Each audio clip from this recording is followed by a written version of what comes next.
BMW 화재 원인을 규명하기 위해 지난 8월 구성된 민관합동조사단이 조사 결과를 오늘 발표했습니다. 배기가스 재순환 장치인 EGR 시스템의 EGR 쿨러 안에서 냉각수가 끓는 현상이 확인됐습니다. 냉각수 누수가 슬러지 형태로 부품에 들러붙어서 EGR 밸브가 닫히지 않게 하는 설계 결함을 찾아냈습니다. 취재기자 연결해서 알아보죠. 김현우 기자. 네, 경제부입니다. 네. BMW 측에서 밝혔던 화재의 원인과 또 이번에 발표한 내용 어떻게 다릅니까? 네, BMW는 지금까지 배기가스 재순환 장치 EGR 쿨러 균열에 따른 냉각수 침전물을 화재 원인이라고 밝혀왔습니다. 그러면서 냉각수가 누수되더라도 누적 주행거리와 고속 운전 등의 제한적인 조건에서 화재가 발생한다고 주장했습니다. 다시 말해서 EGR 쿨러 균열에 따른 냉각수 누수가 원인은 맞지만 모든 차량에 적용되는 것이 아니라 주행 거리가 많고 평소 과속하는 운전 습관 등 특수한 상황들이 모여 화재가 발생했다고 주장했습니다. 민관합동조사단의 최종 결과는 BMW 측의 이런 주장과 조금 달랐습니다. BMW가 주장한 특별 조건에서 발생한 것이 아니라 일반적인 조건에서도 화재가 일어나는 설계상의 결함을 확인했습니다.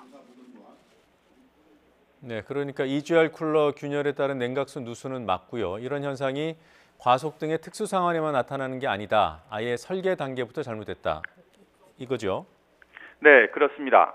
사고조사위는 화재 발생의 첫 번째 단계라고 할 수 있는 EGR 쿨러 균열은 제작사의 설계 결함으로 판단했습니다.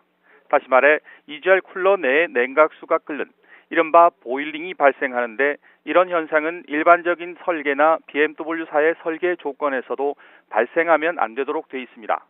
냉각수가 끓는 현상이 반복되면서 EGR 쿨러에 균열이 일어나고 그 틈으로 샌 냉각수가 엔진오일 등과 섞여 굳어지는 것이 확인됐습니다.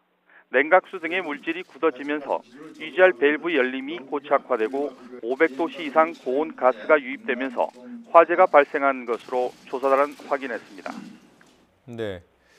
그러니까 조사단은 BMW 측이 이런 내용을 몰랐을 리 없었다. 그러니까 은폐 축소했다 이렇게 보는 거고요. 또 늑장 리콜 부분도 있는데 이 부분에 대한 조사 결과는 어떻게 나왔습니까? 네, BMW는 올해 7월 20일에야 EGR 결함과 화재 간의 상관관계를 인지했다고 밝혔습니다. 그런데 앞선 2015년 10월에 BMW 독일 본사에서는 문제 해결을 위한 TF를 구성해서 화재 위험을 줄이기 위한 조치에 착수한 정황이 포착됐습니다. BMW는 또 동일 엔진과 동일 EGR을 사용한 일부 차량에 대해 리콜을 하지 않고 있다가 조사단의 해명 요구 이후에 뒤늦게 추가 리콜을 실시했습니다. BMW는 특히 올해 상반기에 제출 의무가 있었던 EGR 결함 등에 대한 기술 분석 자료도 최대 153일이나 지연하다 지난 9월에 제출했습니다. 차량 결함을 은폐하려는 정황이 확인됐습니다. 국토부는 오늘 조사 결과를 토대로 우선 리콜 차량 전체인 65개 차종 17만여 대에 대해 공기나 혼합가스를 실린더에 혼입하는 흡기 다기관 리콜을 즉시 요구하기로 했습니다. 또 결함 은폐와 늑장 리콜 관련해서는 BMW를 검찰에 고발하기로 했습니다. 특히 늑장 리콜에 대해서는 과징금 112억 원을 부과하기로 했습니다. 네, 이런 조사 결과에 대해서 BMW 입장은 나왔습니까?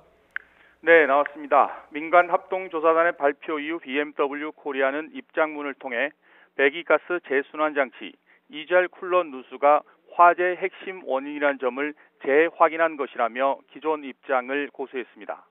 또 EGR 쿨러의 누수 없이 기타 정황 현상만으로는 차량 화재가 발생하지 않는다면서 이는 하드웨어 문제로 결함이 있는 EGR 쿨러 교체를 통해 해결할 수 있다고 강조했습니다.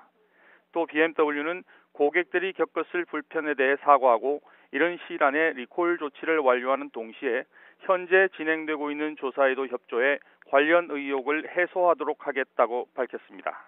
지금까지 경제부에서 전해드렸습니다.